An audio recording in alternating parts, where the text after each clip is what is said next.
You're in a conversation and someone says, the Bible endorses slavery. If it's wrong about slavery, it's probably wrong about other things too. What would you say?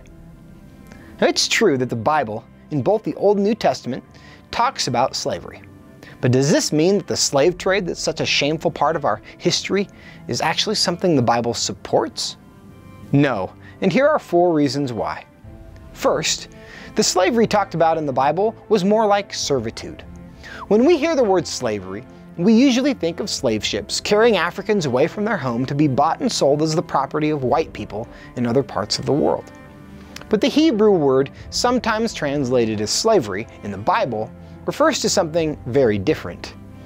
Now, before the development of modern economies that led to the kind of wealth we see today and governments capable of offering large welfare systems, cultures developed ways to deal with the problem of poverty. And because in Old Testament times there was no such thing as a government assistance program, people would often sell themselves in order to have the basic necessities of food and shelter. Slavery, in this sense, was a type of social safety net. Slavery was also a way to deal with bankruptcy.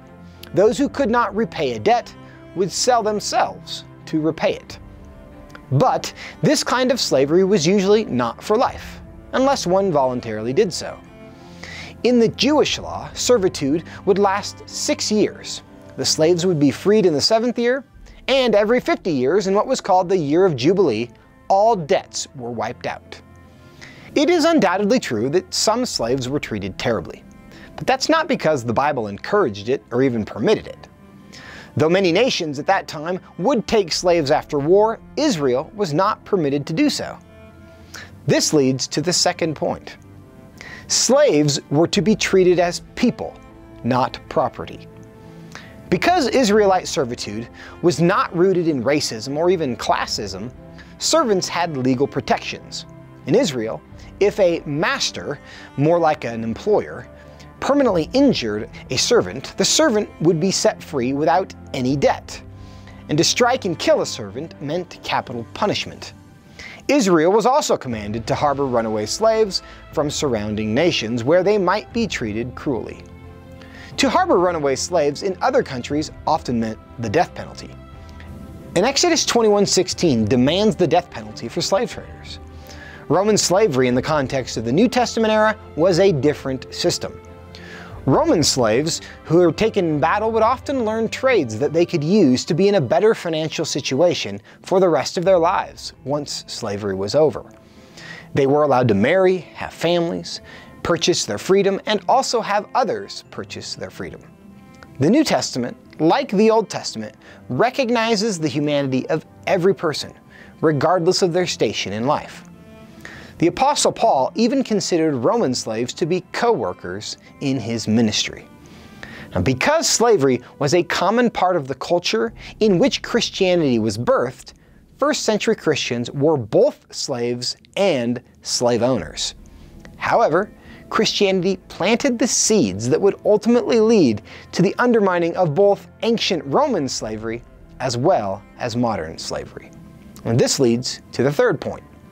The Bible demands equal treatment regardless of race or class.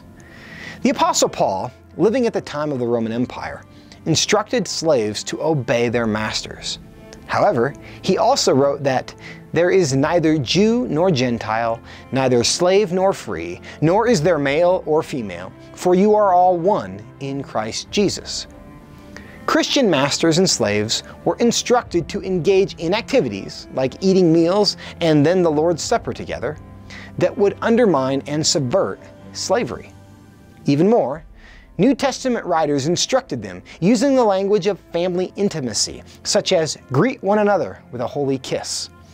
Thus, the New Testament is clear that our value as human beings, slave or free, is the same in dozens of places. Christians are instructed to love everyone. We are told to be kind and compassionate to one another, to not show partiality and judging, and not to show favoritism.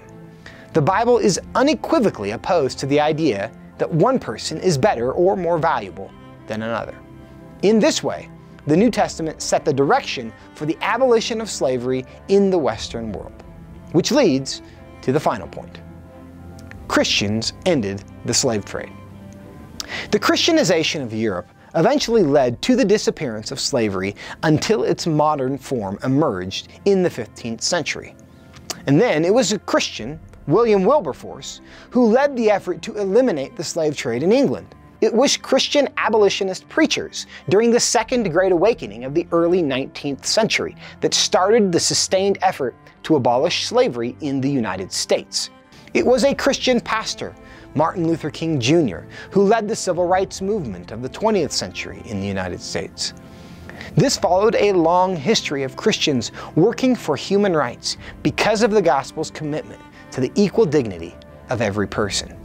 The history of slavery is a difficult and important conversation, but the next time someone tries to undermine the Bible's authority by suggesting that it endorses slavery, remember, the slavery talked about in the Bible is more like servitude. In both the Old and New Testament, slaves were to be treated as people and not as property. The Bible demands equal treatment regardless of race or class. And the entire gospel highlights that in Christ we are all one. And Christians ended the slave trade. Not only does the Bible not endorse slavery, it provided both the perspective and the motivation to those who fought against it the hardest. For What Would You Say? I'm Joseph Backholm. If you like this video, let us know below. If you want to make sure you see the next one, hit subscribe. If you'd like to keep these videos free and available to the whole world, chip in below.